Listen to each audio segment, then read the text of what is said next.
Hello, इस video में स्वागत है। इस वीडियो में हम देखने वाले हैं एक और बुक के बारे में जो नेट और गेट एग्ज़ाम के लिए इम्पोर्टेंट है। वो है modern organic synthesis by Zweifel and Nantz. Okay, कोई कोई इसको नांस के नाम से जानता है या फिर कोई ज़ोफेल के नाम से जानता है। दो दो ऑथर है। So in this video we are going to discuss about review about the modern organic synthesis by Zweifel and Nantz from reader point of view and from exam point of view. Okay, तो अब हम देखते हैं।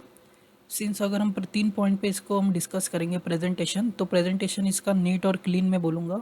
अच्छी तरह से book को design और इसका बुक का डिज़ाइन किया गया है और स्ट्रक्चर इस तरह से उसका मैं बोल सकता हूँ नीट और क्लीन है, तो पढ़ने में कोई डिफ़िकल्टी होती नहीं। तो एक अच्छा पॉइंट इसका नीट एंड क्लीन प्रॉपरली है। मीन्स अगर क्लेडन को हम मीन्स प्रॉपर प्रेजेंटेशन वाइज देखें किस तरह से, ऑब्वियसली ये बुक ब्लैक एंड वाइट में है। अगर ये कलर में होती तो और अच्छी लगती, क्लेडन जैसे इसका इफेक्ट आता। बट ये ब्लैक एंड वाइट में फिर भी इसका जो प्रेजेंटेशन वाला तो तरीका है, डिज़ाइन मीन्स किस तरह से डिज़ाइन किए गए हैं, एग्जाम्पल किस तरह से कंटेंट को प्रिंट किया गया है, किस तरह से कंटेंट को लिखा गया है, तो नीट और क्लीन है, तो पढ़ने में कोई डिफ़िकल्टी होती नहीं। तो कैरोथर से कंपेयर करेंगे तो इसका प्रेजेंटेशन अच्छा है। सिंस कैरोथर में एग्जाम्पल के बाद बहुत बड़े बड़े पैराग्राफ भी है कुछ कुछ जगह, तो जो प्रोपोर्शन होता है कंटेंट मीन्स एग्जाम्पल्स वर्सेस आपके थ्योरी का, वो मीन्स प्रॉपर रखा गया। नेक्स्ट कंटेंट की बात करें तो कंटेंट इसका अच्छा है, very good content. Okay, it is a good content, you will enjoy reading this book because this book has presentation neat and clean, and it is represented very nicely along with very good content, so it will have more impact. Okay, and the language also not very easy. Clayden जैसी इसकी एकदम बहुत ही easy language नहीं है का BSc वाले बंदे means refer करेंगे, कर नहीं सकते। जनरली बीएससी को ये रिफ़र किया नहीं जाता, स्पेशली एमएससी के लिए है। अगर आप एमएससी में हो, आपको एडवांस ऑर्गेनिक केमिस्ट्री पढ़नी है, तो आप ये बुक रिफ़र कर सकते हो। You can refer for this, so you will enjoy this reading book. Okay, so this is very good book compared to your carothers. Okay, after reading Claydon, I will suggest you will go for this book, and after that you can go for carothers, so you will get more clear idea about various topics या various concept discuss in कैरोथर। तो मेरा ये suggestion होगा कि आप उसको क्लेडन पढ़ने के बाद पहले आप क्लेडन पढ़िए। अगर आप ऑर्गेनिक केमिस्ट्री प्रिपेयर करें देन गो फॉर दिस, मैं इसको ZNN बोलूँगा। ओके, शॉर्ट टर्म में, देन गो फॉर कैरोथर। ओके, तो फर्स्ट मेरे हिसाब से प्रेफरेंस ऐसे होना चाहिए। ओके, आपके ऊपर है आपका क्या प्रेफरेंस है। सिंस क्लेडन से भी क्वेश्चंस आते हैं एग्जाम में, जुफेलर नान से भी आते हैं और कैरोथर से भी आते हैं। अगर ब्रीडर पॉइंट ऑफ व्यू से देखोगे तो obviously this will be a first choice and this will be second choice and this is third choice. Okay, because इसकी लैंग्वेज भी थोड़ी means understandable, Indian author, Indian students they can understand very easily. Okay, the reader point of view, it is a very good book, and I can suggest that after finishing Claydon you can go for this book, and after finishing this book you can go for Caratha. So most of the questions come from these three these three books. Okay, तो आप book पढ़ सकते हैं। Reader point of view से देखो तो अच्छी book है, आप इसको एंजॉय कर सकते हैं पढ़ते हो। आपके ऊपर आपके दिमाग के ऊपर स्ट्रेस नहीं आता पढ़ने का। ओके, बहुत जो जितने भी एग्जाम्पल है मैकेनिज्म दे के एक्सप्लेन किए गए हैं, जहाँ जहाँ पे भी रिक्वायरमेंट है। ओके, जहाँ जहाँ पे नेसेसरी रिक्वायरमेंट मैकेनिज्म देना चाहिए वहाँ पे दिया और एक्सप्लेन करने की कोशिश की है। ओके, तो रीडर पॉइंट ऑफ व्यू से देखे, नॉलेज पॉइंट ऑफ व्यू देखे तो अच्छी बुक है। It is a very good book from knowledge point of view. Now we are going to see the review, we are going to see book from the exam point of view, which chapters are important for your NET and GATE. Since ये book में refer करूँगा NET और GATE के लिए, jam के लिए इसकी ज़रूरत नहीं है। ओके, तो जैम के बच्चे इस वीडियो को यहाँ तक देख सकते हैं, देखना चाहिए। अगर आपके ऊपर है, अगर आगे वाला पार्ट भी देखना है तो आपके ऊपर है, आप देख सकते हैं। तो आपका आइडिया है कौन से चैप्टर इसमें है। ओके, तो फर्स्ट है आपका सिंथेटिक डिज़ाइन। तो इस चैप्टर में डिस्कस किया retro synthesis and functional group inter conversion. तो मेरा रिकमेंडेशन ये चैप्टर आप लास्ट में पढ़िए, पूरा चैप्टर मीन्स पूरी बुक खत्म होने के बाद, मीन्स स्टार्टिंग करिए इस चैप्टर से, बिकॉज इसमें आपका रेट्रो सिंथेसिस और फंक्शनल ग्रुप इंटर कन्वर्जन थे। तो फंक्शनल ग्रुप इंटर कन्वर्जन में क्या दिया है, चार्ट दिया है, उसमें बहुत सारे reagent functional group inter conversion के लिए दिए। तो इस चैप्टर को मैं समरी मान सकता हूँ। Okay, functional group inter conversion point of view से चैप्टर में बाकी के चैप्टर्स में जितने भी रिएजेंट दिए इस फर्स्ट वाले चैप्टर में पूरे कवर किए हैं। तो इस लाइक समरी में शॉर्ट में सब लिखा है कि अगर अल्कोहल से एसिड बनाना, एल्डिहाइड बनाना, तो कौन से रिएजेंट यूज़ किए गए। तो फंक्शनल ग्रुप इंटर कन्वर्जन जो चार्ट है वो अच्छे से दिया गया है। रेट्रोसिंथेसिस आप आराम से लास्ट में ही पढ़ सकते हैं। ओके, बिकॉज इसके बाद रेट्रोसिंथेसिस कहाँ पे इसका यूज़ नहीं किया गया। तो you can read last chapter, मेरा रिकमेंडेशन तो होगा लास्ट पढ़ना, आपके ऊपर, आपको फर्स्ट चैप्टर पढ़ना है तो पढ़ सकते हैं।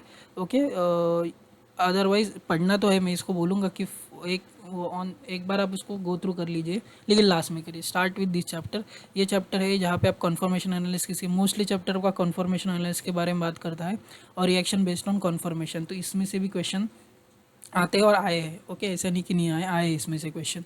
तो ये चैप्टर इंपॉर्टेंट है, आप गो थ्रू कर लिए दोनों चैप्टर को। ओके, इसमें से भी क्वेश्चन आए, इसमें से भी क्वेश्चन आए। इसके बाद मैंने सब चैप्टर को मोस्टली डबल स्टार किया है। तो ये चैप्टर्स आपको, अगर आप चैप्टर बुक पढ़ रहे हो तो बाकी सब चैप्टर्स को आप गो थ्रू थरली करिए, कुछ कॉन्सेप्ट छोड़िए मत। नेक्स्ट चैप्टर है concept of protecting functional group. ये चैप्टर भी अच्छे से लिखा गया है, अलग अलग फंक्शनल ग्रुप को, अलग अलग प्रोटेक्टिंग ग्रुप को अच्छे से एक्सप्लेन किया गया है। तो एग्ज़ाम के लिए इंपॉर्टेंट है। ओके, पूरा chapter since A protection of double bond means एक 4-5 लाइन का पैराग्राफ है, इसको आप स्किप कर सकते हैं। इसमें यहाँ पे कुछ लिखा नहीं, ज़्यादा डिस्क्रिप्शन नहीं है, बस 4 से 5 लाइन लिखी गई है, बाकी आप मोस्ट ऑफ फॉलो कर सकते हैं। Okay, then you have this oxidation reduction, बहुत ही इंपॉर्टेंट है। इसमें बहुत सारे रिएजेंट कवर किए गए हैं। ओके, बिकॉज यहाँ पे ऑक्सीडेशन यहाँ तक ही है, दिस पार्ट यहाँ पे ऑक्सीडेशन खत्म होता है, यहाँ से रिडक्शन चालू होता है। और जितने भी रिएजेंट्स और कवर किए उसमें से भी क्वेश्चन आए हैं पिछले साल के एग्जाम में, प्रीवियस ईयर में। So this is important chapter. इसमें आपको रिडक्शन चैप्टर में क्रैम्सुल मिलेगा, CBS रिडक्शन मिलेगा, कोरी बख्शी-सिबाटा रिडक्शन मिलेगा, फेल्किन एन मॉडल मिलेगा। तो this is become chapter very, जैसे कैरोथर का हम oxidation reduction important chapter consider करते हैं, उस तरह इसको भी आप उसी कैटेगरी में कंसिडर कर सकते हैं। बस इसमें भी यही कि रिएजेंट दिए और उसके 3-4 एग्जाम्पल दिए, और ज़्यादा एग्जाम्पल दिए होते तो ये चैप्टर और अच्छे से होता। बट प्रॉब्लम होता कि बहुत सारे रिएजेंट है, अगर हर रिएजेंट के 10 एग्जाम्पल होते बहुत लंबा चैप्टर बनता। तो थोड़ा कंसाइज करने के लिए उन्होंने हर रिएजेंट के 4 या 5 एग्जाम्पल, कभी भी 2, 3, 4 इस तरह से वेरी की। तो लेकिन जो भी एग्जाम्पल दिए अच्छे हैं, कंटेंट अच्छा है, आप इसको ज़रूर पढ़िए। Next is a functional group, that is chemistry of and reaction of carbon carbon double bond और triple bond. Most of chapter आपका मेजोरिटी इसके ऊपर है, लिखा गया है डबल बॉन्ड। ओके, जिसमें आपका बर्च रिडक्शन है, शार्पलेस रिएक्शन है, शार्पलेस इपॉक्सीडेशन, डायहाइड्रोक्सिलेशन, सब का डबल बॉन्ड के रिएक्शन इसमें इंपॉर्टेंट इंक्लूड किया है। तो ये chapter exam point of view से इंपॉर्टेंट है। नेक्स्ट है फॉर्मेशन ऑफ इनोलेट आयन, जिसके ऊपर तो हर बार जैम में क्वेश्चंस आते हैं, आपके नेट में क्वेश्चन गेट में आते हैं, लेकिन जैम के लिए मैं रिकमेंड नहीं करूँगा सिंस इनोलेट के ऊपर क्वेश्चंस आते हैं कार्बन कार्बन बॉन्ड बनाने पे।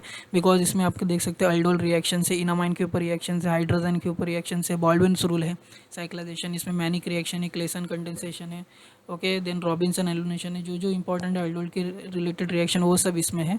तो एग्जाम के लिए तो बहुत इंपॉर्टेंट चैप्टर बन जाता है। ओके, पूरा पढ़िए इसको, एग्जाम्पल बहुत अच्छे से प्रैक्टिस करिए। देन नेक्स्ट है इंपॉर्टेंट, हर कोई मीन्स केमिस्ट्री बेस एग्जाम के लिए, formation of carbon carbon bond using organometallic reagent. तो इसमें से आप मोस्टली सब कर सकते हैं चैप्टर्स, सब के सब chapter, palladium, silicon, boron, zinc, chromium, copper के ऊपर क्वेश्चन हर बार मीन्स आता ही रहता है, alternative magnesium, lithium, okay, boron, silicon, organozinc. तो मोस्ट ऑफ ये चैप्टर को कवर करना है नेट और गेट के लिए। ओके, इसमें से भी हर बार मीन्स कभी ना कभी आपको क्वेश्चन दिख जाएंगे प्रीवियस ईयर्स में। नेक्स्ट है formation of carbon carbon pi bond means double bond और ट्रिपल बॉन्ड। तो इसमें आपके विटिक रिएक्शन है, जूलिया ओलिफिनेशन है, पीटरसन ओलिफिनेशन है, शैपिरो रिएक्शन है, बीटा एलिमिनेशन कैसे किया जाता है, सिल एलिमिनेशन, सिन पायरोटिक एलिमिनेशन, इसके बारे में किया गया है। देन मॉडिफाइड विटिक भी है इसमें। Okay, it contain modified Wittig also. तो सब important formation of carbon carbon double bond इसमें इंक्लूड किया गया है। So this is a very important chapter from exam point of view. और इसका लास्ट चैप्टर है आपका सिंथेसिस ऑफ कार्बोसाइक्लिक सिस्टम। इसमें है फ्री रेडिकल साइक्लाइजेशन, जिसमें फर्स्ट आपका असाइलेशन है, असाइलिन रिएक्शन है, देन पिनाकोल रिएक्शन है, मैकमरी कपलिंग है। ओके, देन इसके बाद साइक्लाइजेशन है, कैटायन पाई साइक्लाइजेशन, और पेरीसाइक्लिक में यहाँ पे डिल्सल्डर रिएक्शन है। ओके, डिल्सल्डर रिएक्शन है, तो इम्पॉर्टेंट है। और यहाँ पे आई थिंक रीअरेंजमेंट्स एक चैप्टर में है, यहाँ पे आपको रीअरेंजमेंट्स मिलेंगे डबल या ट्रिपल बॉन्ड में। आई थिंक मुझे याद नहीं कहाँ पे आपको ये भी मिल जाएगा, क्लेजन रीअरेंजमेंट भी मिल जाएंगे इस चैप्टर में। Formation of double double bond, या इस चैप्टर में आपको रीअरेंजमेंट भी मिल जाएगी, ये वाली क्लेजन रीअरेंजमेंट। तो पेरीसाइक्लिक से सिर्फ दो ही टॉपिक यहाँ पे डिस्कस किए, एक डिल्सल्डर यहाँ पे डिस्कस किया पेरीसाइक्लिक में, और क्लेजन आई थिंक इस चैप्टर में किया गया है। ओके, मुझे एग्जैक्टली याद नहीं आ रहा है बिकॉज क्लेजन रीअरेंजमेंट है इसमें, डिटेल में डिस्कस किया है, लेकिन 2 ही टॉपिक इसमें डिस्कस किए गए। ओके, तो ओवरऑल ये बुक अच्छी है, it is a very good book, content अच्छा है, इसके जो प्रैक्टिस एग्जाम्पल्स है बुक के पीछे बहुत अच्छे लेवल्स, मीन्स एग्जाम में अगर वो क्वेश्चन 4 मार्क के लिए आ जाए तो means they are 4 marker question directly, 2 marker के लिए थोड़े हार्ड हो जाएंगे, मीन्स डिफिकल्टी लेवल उनके 4 मार्कर है, नेट में गेट में वो डायरेक्टली 2 मार्कर के लिए आ सकते हैं। ओके, तो उनके जो चैप्टर के बाद वाले चैप्टर के बाद वाले प्रॉब्लम्स है चैप्टर एंड के बाद, तो वो चैप्टर्स इंपॉर्टेंट, वो एग्जाम्पल आप सॉल्व करिए, उसमें से भी क्वेश्चंस कभी कभार आ जाते हैं। ओके, सो दिस इज़ एक ही मुझे पॉइंट इसमें खटका कि जो मिस स्पेशली के पेरीसाइक्लिक इज़ नॉट, पेरीसाइक्लिक के लिए डेडिकेटेड, पेरीसाइक्लिक के लिए पूरा डेडिकेटेड चैप्टर होना चाहिए था। ओके, तो ये तो मेरे पास फर्स्ट एडिशन था, this is first edition. Okay, second edition में बस यहाँ पे इसको एक नया चैप्टर बना दिया है, सेकंड एडिशन में एक और नया चैप्टर बना दिया गया है पैलेडियम वाले रिएक्शन को। ओके, तो इसको 8 चैप्टर बना दिया, इसको 9th और इसको 10th, और कुछ ज़्यादा मुझे डिफरेंस लगा नहीं, मेरे पास भी फर्स्ट एडिशन है, मैंने जस्ट ऑनलाइन चेक किया था कंटेंट को, तो इसको बस यहाँ पे ब्रेक करके एक और चैप्टर बढ़ा दिया, बिकॉज ये बहुत लंबा चैप्टर है, बहुत लेंदी चैप्टर है, तो इसको बस बढ़ा दिया। आप देख सकते हैं ऑलमोस्ट नियरली 100 पेजेस का चैप्टर, 272 टू आई थिंक 359, तो almost less than 100, near to 100 pages है, तो इसको ब्रेक कर दिया। तो पेरीसाइक्लिक पॉइंट ऑफ व्यू से देखिए तो आपको 2 ही एक टॉपिक मिलेंगे, क्लेजन और डिल्सल्डर मिलेगा। अगर एक डेडिकेटेड चैप्टर पेरीसाइक्लिक पे ये इंक्लूड करते तो और बुक अच्छी बनती है। Okay, most of organic book में पेरीसाइक्लिक के ऊपर चैप्टर्स होते, but I don't know why they do not include separate chapter on pericyclic. If they included, the book will be very good. Okay, you can directly compare with the Claydon, but it is near to Claydon, not in terms of that presentation wise, but content wise अच्छा, explanation wise अच्छा है। Okay, so this is my review regarding your modern organic synthesis by Zufel. It is a very good book for chemistry reader who want to get knowledge in, if they are interested in learning organic chemistry, and this is a very important book for preparation of JAM or NET aspirants. Okay, so thank you. If you like this video, please share it and do subscribe to my channel. Thank you.